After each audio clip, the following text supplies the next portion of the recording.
مرحبا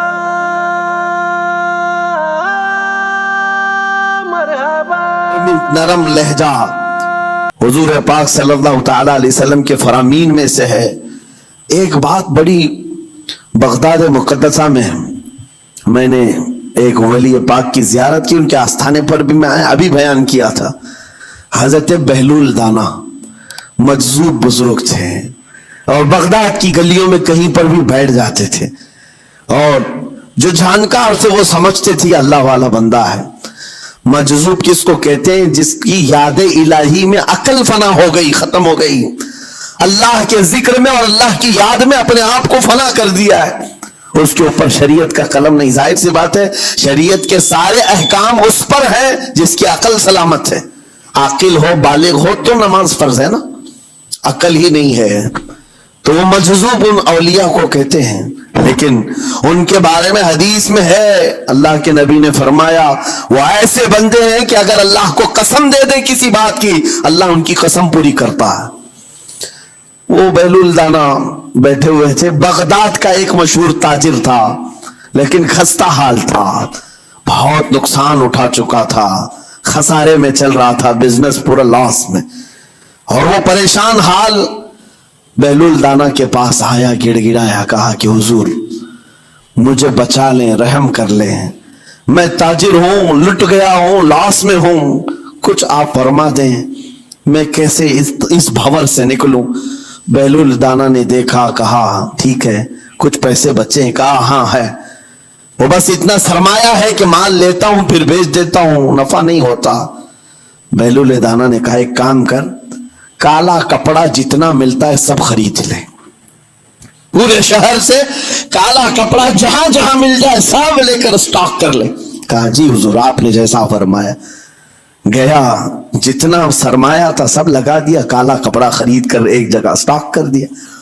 اللہ والے کا حکم تھا، لیکن ہوا یہ کہ بغداد کا معمول تھا، 8 دن گزرے نہیں تھے کہ وہاں وقت کے حاکم کا انتقال ہوا، اور جب حاکم کا انتقال ہوتا تو شہر کے جتنے بڑے لوگ ہوتے، رئیس لوگ، وہ اس کے سوگ میں، اس کے غم میں کالا کپڑا پہنتے تھے، اور کالا کپڑا سوائے اس تاجر کے کسی کے پاس نہیں تھا، اور سارے بڑے لوگ پیسوں سے اس کے پاس کالا کپڑا خریدنے آئے۔ یہ منہ بولے قیمت پر، جیسے تیسے جتنی قیمت پر بولے سب خرید کر لے جاتے ہیں، اور پل بھر میں ایک دن کے اندر وہ بہت بڑا کروڑ پتی بن گئے، بہت مال آ گیا۔ یہ بات یاد رکھیں، اللہ مال دیتا ہے، اس کے بعد پھر آزمائش بھی ہوتی ہے۔ مال اتنا آ گیا، اب لے کر کے مستیاں تھیں، چند دن گزرے، ظاہر سی بات ہے مال کو بڑھانے کی تمنا ہر ایک کی ہوتی ہے، کوئی یہاں پر اینڈ کرنے والا نہیں ہے دنیا میں، چاہے اس کا بزنس اربوں پر بھی پہنچ جائے، اسے آگے پہنچنا ہے۔ چند دن گزرے تھے، 8-10 دن، پھر آیا حضرت بہلول دانا کو ڈھونڈتے ہوئے، ایک جگہ میدان میں یہ مجذوب بزرگ بیٹھے مل گئے، آیا اور کہا او دیوانے بتا اب کیا خریدوں؟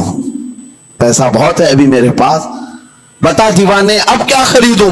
انہوں نے دیکھا، کہا کہ لہجہ تو بدلا ہوا ہے، پیسہ بہت زیادہ تھا، کہا کہ ٹھیک ہے کوئی بات نہیں، اللہ والوں کو ان سب چیزوں سے کوئی لینا دینا نہیں۔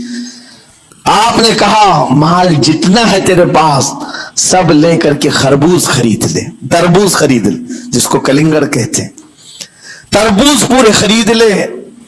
اس نے کروڑوں کی جائیداد پورے تربوزوں میں لگا تھی، سب تربوز خرید کر سٹاک کر دیا ایک جگہ، اور اس کے گمان میں یہی تھا کہ چند دن گزریں گے، کوئی ایسا ہی حادثہ ہوگا جب تربوز منہ مانگی قیمت میں لوگ خریدیں گے اور میں بیچوں گا۔